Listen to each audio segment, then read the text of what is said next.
दिनै सालबारिनि नैबे बाथौसालियाव थानाय न'मा बे न'मायावहाय मोनसे थुनलाइयारि जथाय जख'न्थाइ जादों आरो बे जख'न्थाइफोरा जाबाय माखासे हालामारि थुनलाइयारि गौथुमफोर बेफोर गौथुमफोरा जादों फुंखा थुनलाइयारि गौथुम दावधारा हादान थुनलाइयारि आड्डा सालबारि बाथोन थुनलाइ नखर रुपहि आरो बेजों लोगोसे बरपेटा र'डआवहाय थानाय थुनलाइ गाथोन नखर जथायै जोङो मोनसे थुनलाइयारि हाबाफारि लानाय जादों आरो बे मेहेरगोनां हाबाफारियावनो दिनै आङो गांसे बिजाब बेखेवनो मोन्दों बिजाबनि मुङा जाबाय उखुमब्रि फारसे नायदावनानै बे गांसे खन्थाइ बिजाब लिरगिरिया जाबाय दावगाफु लाइमोन लिरगिरि एस.के. बसुमतारी बाक्सा जिल्लानि सिङाव थानाय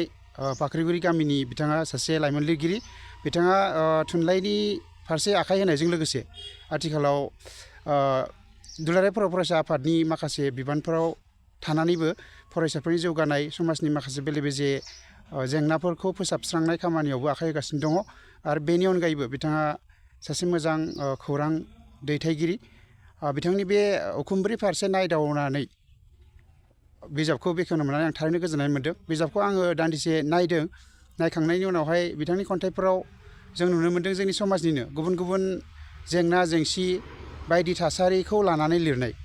मोन्दांथिफोरखौनो बिथाङा खन्थाइनि गेजेरजों फोरमायदों बिजाबखौ नायोब्ला फरायगिरि बिथांमोना मोनगोन बिथाङा मा बबे बबे बिथिंखौ लानानै गावनि खन्थाइनि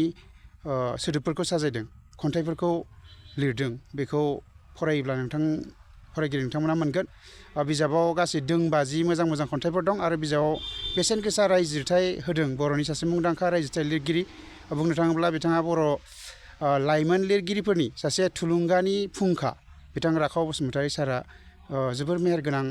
रायजिरथाय होदों आरो बे रायजिरथायनि गेजेरजों एस.के. बसुमतारी बिथांनि खन्थाइफोरनि सोमोन्दै सुंथाबै माखासे बेसेन गोसा बाथ्राफोरखौ फोरमायथिदों नोंथांमोना नायगोन आरो लिरगिरिखौ थुलुंगा होगोन होननानै आं मिजिंथिबाय